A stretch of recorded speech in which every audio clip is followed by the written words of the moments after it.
Assalamualaikum warahmatullahi wabarakatuh. Alhamdulillah. Nahmaduhu wa nasta'inuhu wa nastaghfiruh. Wa na'udhu billahi min syururi anfusina.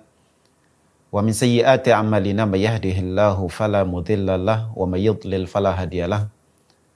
Asyhadu an la ilaha illallah wahdahu la syarikalah. Wa asyhadu anna Muhammadan abduhu wa rasuluh sallallahu alaihi wa ala alihi wa ashabihi wa man tabi'ahum bi ihsanin ila yaumiddin, amma ba'du. Kaum muslimin dan muslimat rahimani rahimakumullah.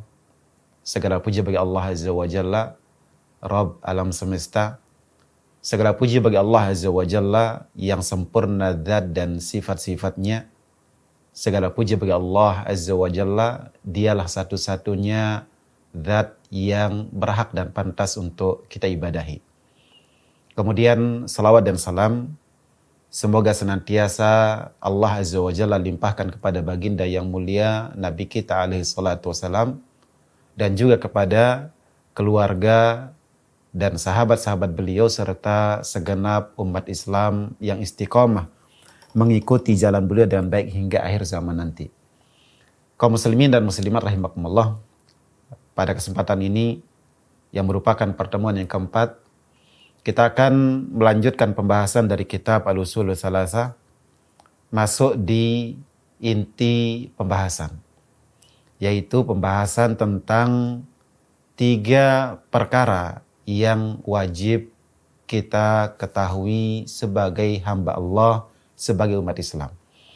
Kaum muslimin rahimakumullah, berkata Syekh Muhammad bin Abdul Wahhab rahimahullahu ta'ala, فَإِذَا قِيلَ لَكَ مَا الْأُصُولُ الثَّلَاثَةُ الَّتِي يَجِبُ عَلَى الْإِنسَانِ مَعْرِفَتُهَا فَقُلْ مَعْرِفَةُ الْعَبْدِ رَبَّهُ وَدِينَهُ وَنَبِيَّهُ مُحَمَّدًا sallallahu alaihi wasallam.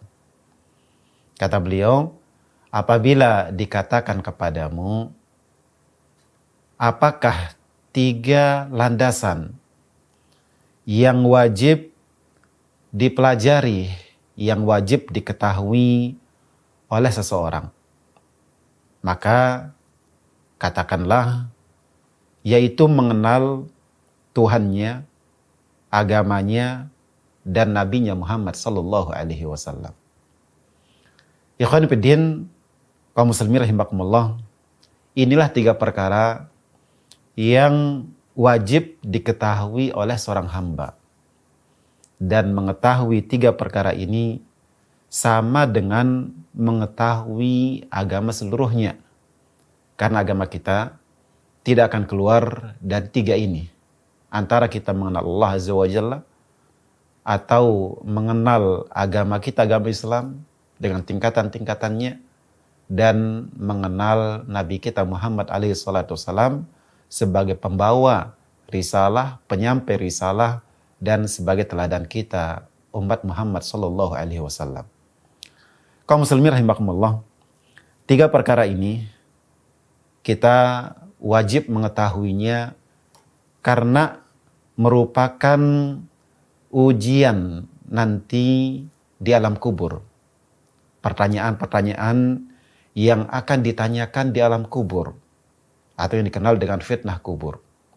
Di mana di dalam kubur nanti akan ditanyakan, marabbuka, siapa Tuhanmu, madinuka, apa agamamu, dan man nabiyuka, siapa nabimu. Dan kaum muslimin rahimakumullah, orang yang sukses dan bisa menjawab 3 pertanyaan ini di dalam kubur, dipastikan sesudah alam kuburnya akan lebih baik. Tapi siapa yang gagal dan tidak bisa menjawabnya di alam kubur, maka itu pertanda akan kelanjutan akhirat yang buruk baginya. Dan perlu diketahui, kaum muslimin rahimakumullah, bahwasanya menjawab 3 pertanyaan ini tidak sebatas bermodalkan ilmu pengetahuan dan hafalan, tapi harus disertai dengan keimanan. Orang-orang yang mengerti, tahu, hafal ya kalimat Allah, kalimat Islam, kemudian kalimat nama Nabi Muhammad SAW, jika tidak disertai dengan mengimaninya, mengamalkannya, maka dia tidak akan bisa menjawabnya. Karena itu Nabi kita alaihi salatu wasallam ketika berbicara tentang perjalanan ruh setelah kematian, kemudian disebutkanlah pertanyaan kubur, bahwasanya ketika orang-orang kafir dan orang-orang munafikin diberikan 3 pertanyaan ini, maka jawaban mereka adalah la adri sami'tun nas yaqulun fakultu. Mereka, orang-orang kafir dan juga orang-orang munafikin. Ingat, orang-orang munafikin adalah orang-orang yang hidup di sekitar Nabi SAW. Yang mereka duduk di majelisnya Nabi. Mereka ikut sholat bersama para sahabat dan bersama Nabi SAW. Bahkan kadang mereka ada di dalam medan perang bersama kaum muslimin. Tetapi jawaban mereka adalah la adri, saya tidak tahu. Aku mendengar orang-orang mengatakan sesuatu, maka aku pun ikut mengatakannya. Kenapa demikian? Karena mereka selama ini di dunia, atau selama di dunia mereka mengucapkannya. Bahkan beramal secara zahir, namun tidak disertai dengan keyakinan, tidak disertai dengan keimanan. Kaum muslimin rahimani wa rahimakumullah. Kemudian selanjutnya Syekh memperinci 3 perkara ini. Dimulai dengan perkara mengenal Allah Azza wa Jalla. Dan mengenal Allah Azza wa Jalla adalah perkara pertama dan utama yang wajib diketahui oleh seorang hamba sebelum dia mengetahui hal-hal lainnya. Seandainya seseorang diberikan pengetahuan yang lengkap, yang banyak tentang perkara-perkara dunia, tetapi dia jahil, tidak mengerti tentang Allah Azza wa Jalla, maka pengetahuan yang dia miliki seluruhnya itu tiada gunanya. Tetapi seandainya dia mengenal Allah Azza wa Jalla, kemudian dalam bab lain, dalam perkara lain, dia tidak mengerti urusan dunia, maka hal tersebut tidak akan mencelakakannya, tidak akan memudaratkannya. Ikhwani fiddin, kaum muslimin rahimakumullah, berkata Syekh, fa idza qila laka man rabbuk faqul rabbiyallahu alladhi rabbani wa rabba jami'al alamina bini'amihi wa huwa ma'budi laisa li ma'budun siwahu. Apabila dikatakan kepadamu, dan Syekh di sini ya membawakan tulisan beliau, membawakan materi beliau dalam bentuk tanya jawab. Dan ini tentu lebih mudah untuk dipahami. Ya. Faidza qila lak, jika dikatakan kepadamu, siapa Rabbmu? Siapa Tuhanmu? Maka katakanlah, Rabbku, Tuhanku adalah Allah yang telah menciptakanku dan mengurusku, serta menciptakan dan mengurus seluruh alam, bini'amihi, dengan nikmat-nikmatnya. Dan dialah sesembahanku, aku tidak memiliki sesembahan selainnya. Kemudian belum melanjutkan, wad dalilu qauluhu ta'ala, dalilnya adalah firman Allah Ta'ala, alhamdulillahi rabbil alamin. Segala puji milik Allah, Rabb alam semesta, Tuhan pencipta dan pengatur seluruh alam. Wa kullu ma siwallahi alam, semua selain Allah masuk dalam kategori alam, kategori makhluk. Wa ana wahidun min dzalikal alam, dan aku adalah satu di antara alam tersebut.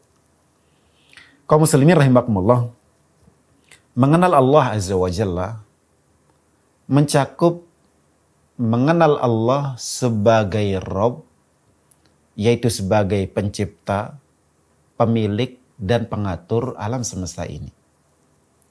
Kemudian yang kedua adalah mengenal Allah sebagai ma'bud, sebagai ilah, sebagai sesembahan. Bahwa Allah Azza wa Jalla, dialah yang pantas dan berhak untuk disembah.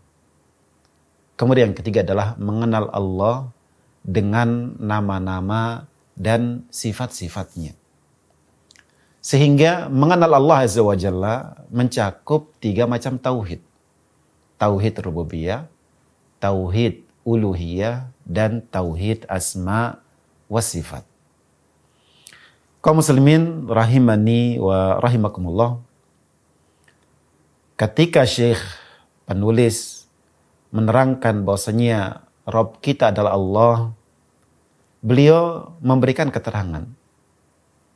Beliau mengatakan alladzi rabbani wa rabba jami'al alamin bini'amihi. Bahwa Tuhan kita adalah Tuhan yang telah menciptakan dan yang telah mengatur semesta seluruhnya atau alam seluruhnya bini'amihi dengan nikmat-nikmatnya. Maka ikhwan fillah, kaum muslimin rahimakumullah, makhluk-makhluk seluruhnya, baik itu manusia, jin, langit, bumi, tumbuh-tumbuhan, dan semua makhluk. Makhluk seluruhnya adalah diciptakan oleh Allah dan diurus, diatur urusannya oleh Allah Subhanahu wa taala. Semua makhluk mereka ada dalam nikmat Allah Azza wa Jalla. Tidak ada satu kebaikan pun kecuali berasal dari nikmat Allah. Kecuali kebaikan itu datangnya dari Allah Azza wa Jalla. Dan manusia ini, di antara mereka ada yang mendapatkan nikmat dunia dan nikmat akhirat. Nikmat dunia, nikmat agama. Dan sebaliknya ada di antara manusia ini hanya mendapatkan nikmat dunia dan tidak mendapatkan nikmat agama. Maka kaum muslimin rahimakumullah, Allah Azza wa Jalla yang merupakan pencipta dan pengatur alam seluruhnya, maka dia pula yang berhak untuk disembah. Wa huwa ma'budi, kata Syekh. Dialah sembahanku. Maka sebagaimana Allah Azza wa Jalla kita ketahui sebagai Rabb, sebagai pencipta, sebagai pengatur alam semesta, maka kita juga harus mengenal Allah Azza wa Jalla sebagai sembahan. Sebagai Tuhan yang berhak untuk disembah. Dan bahkan tidak ada yang berhak disembah kecuali Allah saja. Ini ditunjukkan oleh firman Allah Azza wa Jalla yang dibawakan Syekh di dalam surah Al-Fatihah ayat yang kedua, Alhamdulillahi Rabbil Alamin. Segala puji, seluruh pujian adalah milik Allah. Kenapa seluruh pujian milik Allah saja? Rabbil Alamin. Karena dia adalah Rabb, adalah pencipta, pengatur alam seluruhnya. Dan termasuk kita umat manusia, individu masing-masing manusia seluruhnya masuk di dalam alam tersebut. Kaum muslimin rahimakumullah, selanjutnya Syekh mengatakan, ya, membahas tentang dengan apa kita mengenal Allah. Beliau mengatakan, فَإِذَا قِيلَ لَكَ بِمَا عَرَفْتَ رَبَّكَ. Jika ditanyakan kepadamu, dengan apa engkau dapat mengenal Tuhanmu? Kita dapat mengenal Allah, wasilahnya apa? Sarananya apa? Apa yang menjadi media kita untuk mengenal Allah? Faqul bi ayatihi wa makhluqatihi. Maka katakanlah, kata Syekh, yaitu dengan ayat-ayatnya dan makhluk-makhluknya. Jadi kaum muslimin rahimakumullah, mengenal Allah dapat terwujud dengan memperhatikan ayat-ayatnya dan makhluk-makhluknya. Sehingga secara umum, sarana media untuk mengenal Allah ada dua. Melalui ayat-ayat Allah, dan yang kedua adalah melalui makhluk-makhluknya. Ayat-ayat Allah sendiri terbagi menjadi dua. Ayat-ayat Allah terbagi menjadi dua. Ada ayatun syar'iyah. Ayat-ayat yang bersifat syariat. Maksudnya adalah wahyu yang Allah turunkan kepada nabinya, yaitu ayat-ayat Al-Quran. Ayat-ayat Al-Quran disebut sebagai ayat-ayat syariat. Nah, di dalam Al-Quran kaum muslimin rahimakumullah terdapat banyak ayat-ayat yang menunjukkan kepada kita hakikat Allah Azza wa Jalla. Hakikat sifat-sifat Allah, kesempurnaan Allah Azza wa Jalla, keagungan Allah Azza wa Jalla, kemahasempurnaannya. Di dalam Al-Quran banyak diterangkan bahwa Allah dialah yang menciptakan, Dia yang memberikan rezeki, dan lain sebagainya. Sehingga seandainya kita membaca Al-Quran, mentadaburinya, merenungkannya, niscaya kita akan keluar sementara hati kita penuh dengan pengagungan kepada Allah Azza wa Jalla. Penuh dengan ketundukan kepada Allah Azza wa Jalla, serta iman kita bertambah, iman kita menjadi kuat tatkala kita membaca ayat-ayat Al-Quran. Kemudian ayat-ayat yang kedua adalah yang disebut dengan ayatun kauniyah, ayat-ayat alam. Ayat-ayat alam ini yaitu tanda-tanda kekuasaan Allah yang bisa kita lihat di alam semesta ini, berupa ciptaan-ciptaan Allah Azza wa Jalla. Maka di situ ada siang dan malam, ada matahari, bulan, dan lain sebagainya. Dan ini masuk di dalam ayatun kauniyah, ayat-ayat yang bersifat alam.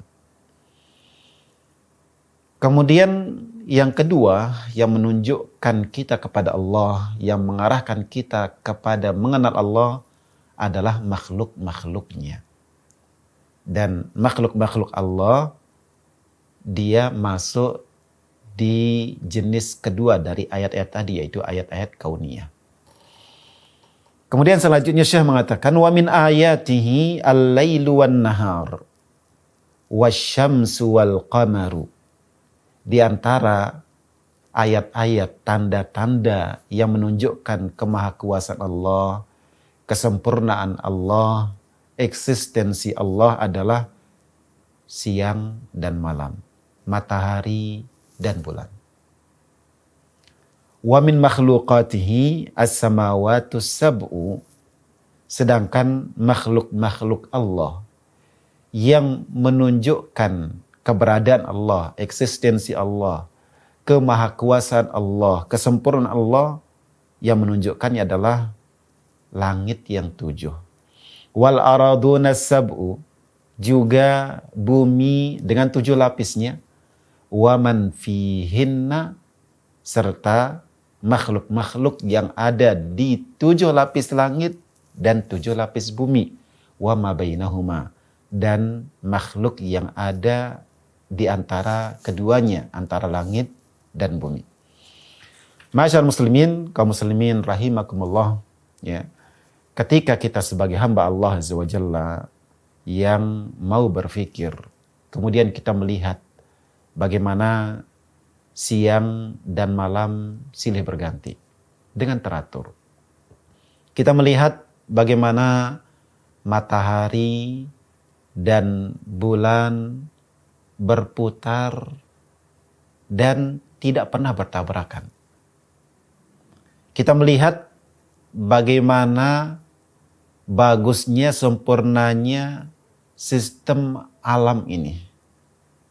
Sistem makhluk, tumbuh-tumbuhan, air, dan lain sebagainya.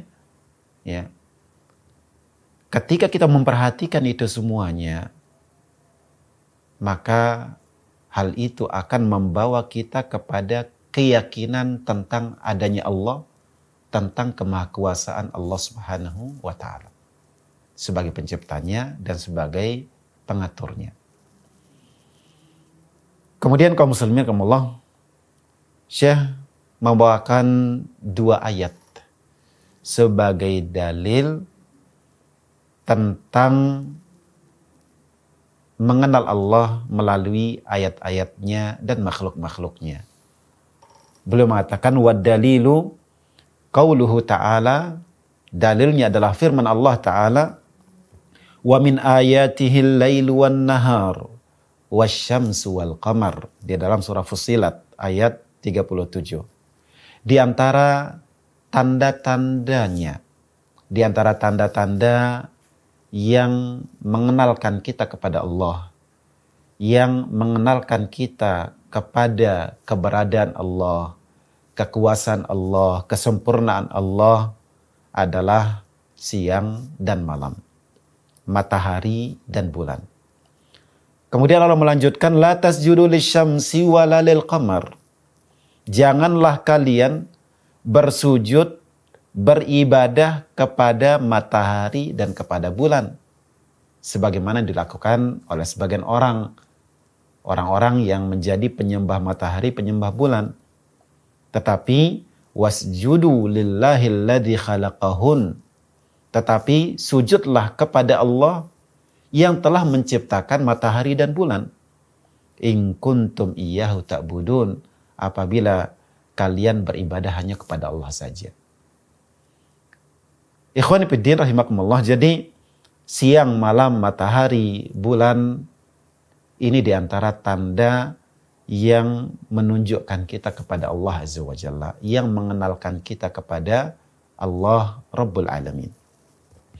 Kemudian ayat kedua yang beliau bawakan adalah surah Al-A'raf ayat 54. Beliau mengatakan wa qauluhu ta'ala, juga dalilnya adalah firman Allah Ta'ala, inna rabbakumullahu alladzi khalaqas samawati wal ard.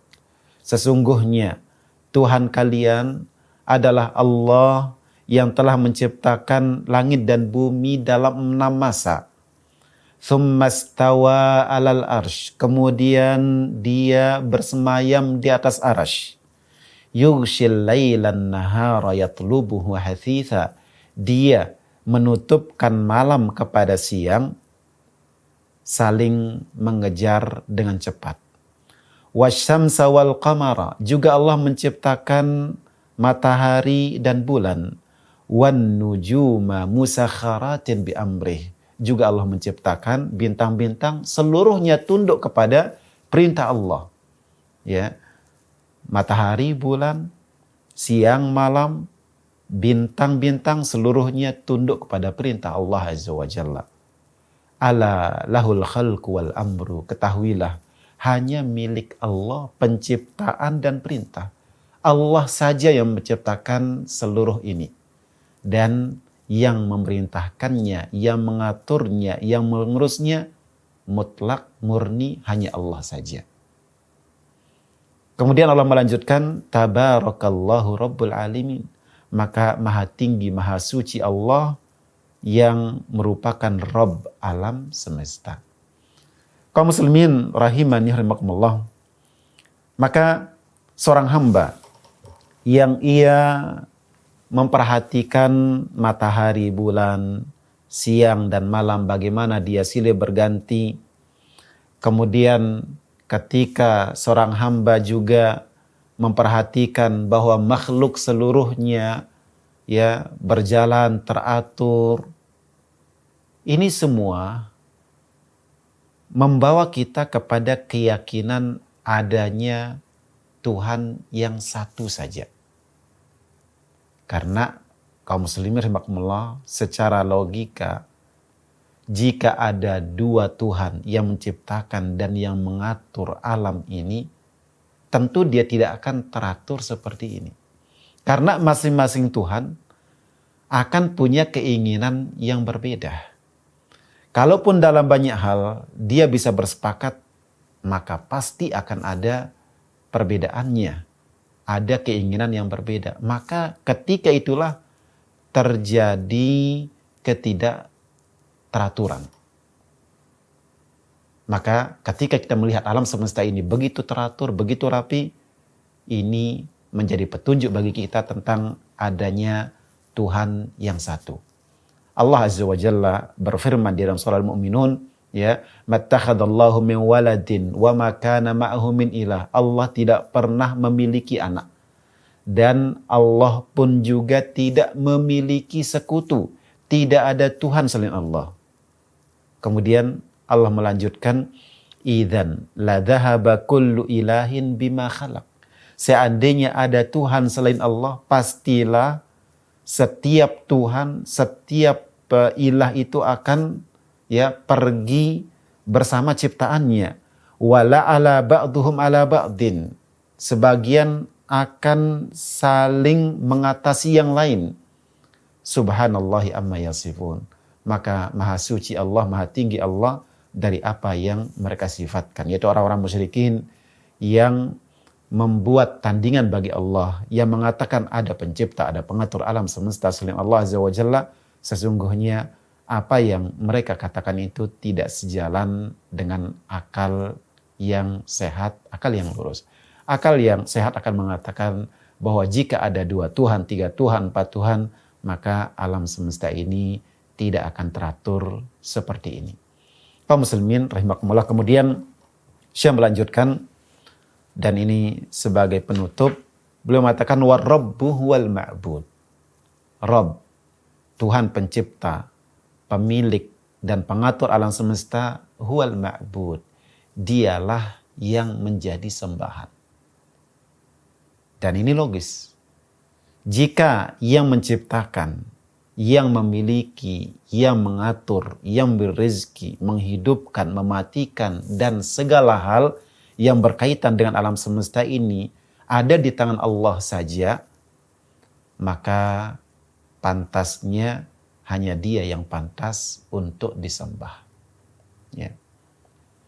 Wad dalilu qauluhu ta'ala, dalilnya adalah firman Allah Azza wa Jalla, ya ayyuhan nasu ubudu rabbakumul ladzi khalaqakum walladzina min qablikum la'allakum tattaqun. Wahai sekalian manusia, sembahlah Tuhan kalian yang telah menciptakan kalian dan juga orang-orang sebelum kalian. Semoga kalian menjadi orang-orang yang bertakwa. Alladzi ja'ala lakumul arda firasya, yaitu Tuhan yang telah menjadikan bumi ini sebagai hamparan bagi kalian. Was-samaa'a binaa'a, Dia yang menjadikan langit sebagai naungan. Wa anzala minas samaa'i maa'a, Dia juga yang menurunkan hujan dari langit. Fa akhraja bihi minas samarati rizqan lakum. Lalu setelah Dia menurunkan hujan, dengan sebab hujan tersebut kalian diberikan buah-buahan sebagai rezeki bagi kalian. Sebab itu fala taj'alu lillahi andada. Jangan adakan sekutu bagi Allah. Jangan buatkan tandingan bagi Allah. Wa antum ta'lamun, padahal kalian tahu. Kalian tahu bahwasanya Allah saja yang menciptakan. Allah yang mengatur bumi ini. Allah yang mengatur langit. Allah saja yang menurunkan hujan. Hanya Allah saja yang menumbuhkan tumbuh-tumbuhan serta memberikan kalian buah-buahan. Kalian mengetahui itu, maka semestinya kalian hanya menyembah Allah saja dan tidak mengadakan tandingan bagi Allah Subhanahu wa taala. Maka di sini kaum muslimin rahimakumullah, di dalam ayat ini Allah Subhanahu wa taala berargumen bahwasanya Allah saja yang pantas disembah karena hanya Dia yang menciptakan dan mengatur alam semesta ini. Sebab itu kaum muslimin rahimakumullah, Allah Azza wa Jalla dalam banyak ayat dalam Al-Quran, beliau atau Allah Azza wa Jalla ya menghujahi atau berdalil kepada kaum musyrikin tentang kewajiban mentauhidkan Allah dalam ibadah dengan pengakuan mereka, pengikraran mereka bahwa yang menciptakan, yang mengatur alam semesta ini hanya Allah saja. Ya. Kemudian Syekh membawakan perkataan Ibnu Katsir rahimahullahu taala ketika menerangkan ayat tadi. Qala Ibnu Katsir rahimahullahu taala. Ibnu Katsir rahimahullahu taala berkata, Al-khaliqu li hadhil asya huwal mustahiqqu lil ibadah.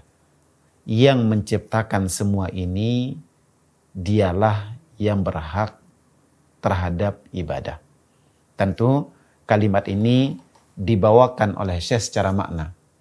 Adapun kalimat sempurna yang diucapkan oleh Ibnu Katsir dalam kitab tafsirnya ketika menafsirkan ayat di atas, beliau mengatakan annahul khaliqur raziqu malikud dari wasakiniha wa razikuhum, bahwa Allah dialah yang menciptakan, yang beri rezeki.